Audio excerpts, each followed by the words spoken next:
Tanel, how the heck are you, buddy? Hey, am I coming through? You're coming through. I never know where you are in the world. So where are you at right now? Well, now we're back home in Estonia because we were Okay, chased, so you're back chased home in away from Estonia. Spain. Nice. Okay, so so talk to us. You are from Estonia, and talk to us first and foremost about who it is that you serve inside of your membership. Well, I serve parents, mostly of young kids, and helping these parents minimize the power struggles in their home with their kids and form deep, loving, and mutually respectful relationships with their kids. So how did you get to this? Like, have you been like a parenting expert all your life and then decided to launch a membership off of that? Yeah, I was a parenting expert my first 30 years of my life, and then I became a dad myself. And I was very much a theoretical expert. Yeah. To be honest, I have no academic background in parenting, and that's one thing that I believe and I see, and I've met a lot of experts and therapists that I work with now, and that attest to this as well. That one thing that draws people to me is that I am not an academic. I'm just a fellow dad that's in the deep trenches with all the other parents. I'd like to think that I'm very transparent and authentic. I don't shy away from sharing my own struggles, but I also share my learnings and lessons from that. So it's kind of two wins for me. First, I have a story to share, and second, because the work I do, as a result of it, I'm a lot better dad, and I'm a lot better husband for my wife. So Amazing. And so how did you then get into this? Because I know that obviously I was it was tongue in cheek and we were joking about parenting not being your expertise per se, but how did you get into this? it's a way back. Just when my wife delivered the call that we're going to be parents, I was in US working for my previous employer. My wife was here in Estonia, and immediately the sales and leaderships podcast in my car switched to parenting podcasts. I was like, what the hell I got myself into? And I started a blog and a podcast for new dads. And initially, when I joined Tribe in 2016, I wanted to make a membership in English language for young dads. I put together a course, put it out on Udemy. It's been 3.5 years. I've made 2 sales in 3.5 years. It's a whopping success story. And I just dove really deep into different mastermind groups for men, for dads, for parents. Listened to a lot of podcasts, and that was pretty much it, because I didn't manage to launch the membership site for dads. Went back to work full time, and then our oldest became a toddler, and that's a whole nother world. I figured I'm a perfect dad until my daughter turned 2.5 or so. So I noticed a lot of like very deep emotions that my daughter can evoke in me, and that were scary. I wanted to do something to my child that is illegal in Estonia and in most Western countries to do to your child. I wanted to do these things, but I unfortunately didn't. But these kind of, I got scared of these emotions and these reactions. At one point, maybe I'm not able to control these. So I went to a 1-year peaceful parent coach certification program. And that's basically the whole education that I have, and that really healed myself. And since then, I've done a lot of therapy on my own childhood. Just basically, what I do is I just try to give my kids the childhood and the relationship with their parents that I didn't have with my own parents and from my own childhood. And I think that shows, and a lot of people in our country feel this way. I want to do the same, since our parents raised us in Soviet Union times, which was very different. The culture was different. The information that's available was very different from now, and so on. So I don't know. I'm rambling. No, dude, it's amazing to hear. And so What I want to hear then is how did you then transition? Because as you said, you joined Tribe back in 2016, and it wasn't something that you launched right away, but you did eventually come back and you did launch a membership. And I want to talk about like, what was it the second time around that got you over the hump to launching it? Well, I've been wanting to do an online business for pretty much ever since I learned my wife is expecting, because my job took me away from Estonia for months and months in a year. And I just wanted to be my own boss, manage my own time, work or spend time with family when I choose to, not when somebody else wants to or lets me. So when we were parents, when we became parents, my wife developed pretty severe postpartum depression.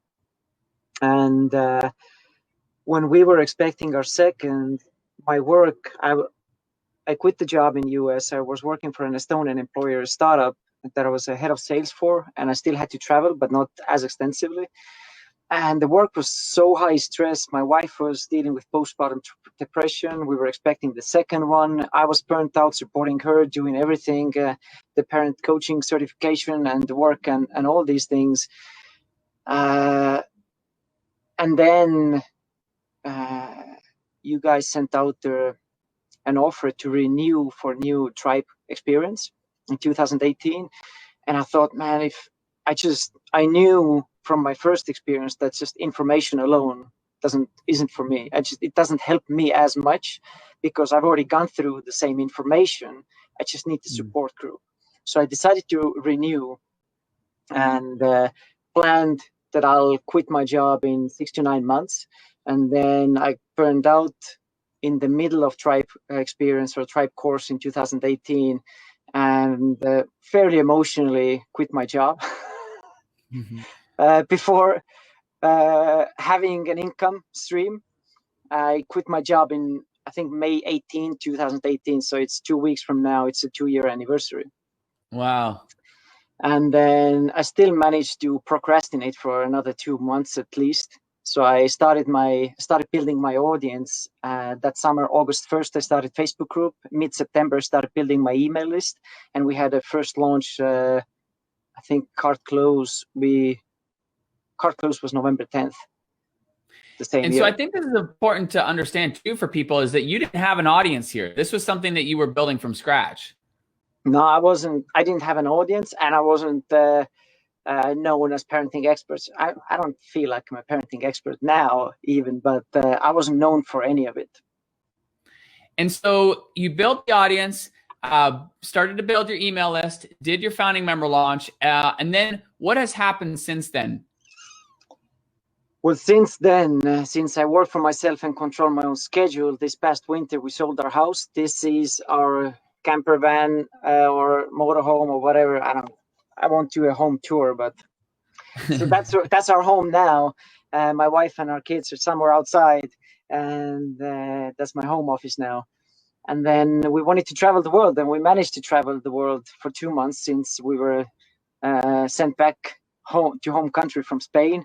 But fortunately, temperatures are warming up. Estonia is nice as well in the summertime. So that's as far as our lifestyle goes. I certainly have more time for my wife, for my kids. This year we decided to take it slower, not prioritize revenue because my membership covers our expenses already. So we can spend more time with the family and not too fuss about all this coronavirus things and so on, and not too stress about the income coming in. And what's been fun watching you in the journey is that, yeah, you as you said, you've been traveling. That's why I was asking you right off the bat, where are you now? I don't know where you're at. But the other thing about it is that your community has really grown, and this is one of the beautiful things because you have stayed focused and specifically in helping parents in Estonia. Nice. And I think that's important to realize because you initially were wanting to start and explore an English audience, but you stayed and focused on the audience in Estonia. And so I wonder if you could give us a couple thoughts about that in terms of, what went into that decision making. Well, I think the initial thing was because I quit fairly emotionally my job, figured that it's easier to get going in Estonia versus starting building audience in English-speaking market or Facebook or whatever.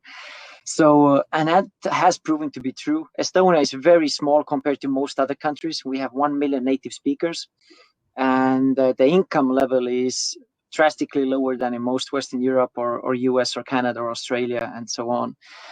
So, and that's something that I truly believe to be true, that a lot of non-English speaking communities and markets are underserved, and it's way easier to get going. And it's easier to less competition and so on, where at the same time people are a little bit maybe more skeptical about these things as well, because they're not used to online courses and memberships and so on. So I feel it was definitely easier to get going, but in order to keep it going, you have to provide quality community service, product, information and so on. But then again, being it a small country, there's most certainly is a cap how big can this business grow here in Estonia. But I'm not really worried about this, because we have a lot of room to grow, because as the business is developed, we see a lot of different ways we can bring in side like income or different branches and so on. So I'm not really worried about it. And my goal isn't to build $100 million companies. I just want to provide a lifestyle for myself and for my family that we can enjoy each other, friends, and not to stress about bills. Well, it's your story is incredibly inspiring. Ashley agrees. She said here, started from scratch and didn't start out as an expert. This is like so many of us wanting to start a membership. Definitely an inspiring story. I agree, which is why I love talking to Tanel. As we wrap up here, any final thoughts for people who are where you were, right now? They may not feel they're an expert. They may not have the audience. What would you say to them? I think that's true for anybody. It doesn't matter if they are an expert or not. For me, why in 2018 things worked out compared to 2016 when I initially took Tribe course. I think it's two things. First is taking action. This first time around, I just thought that I need to learn as much as I can before I launch anything, because at some point I heard a wise man saying that you don't have to get it perfect, you just have to get it going.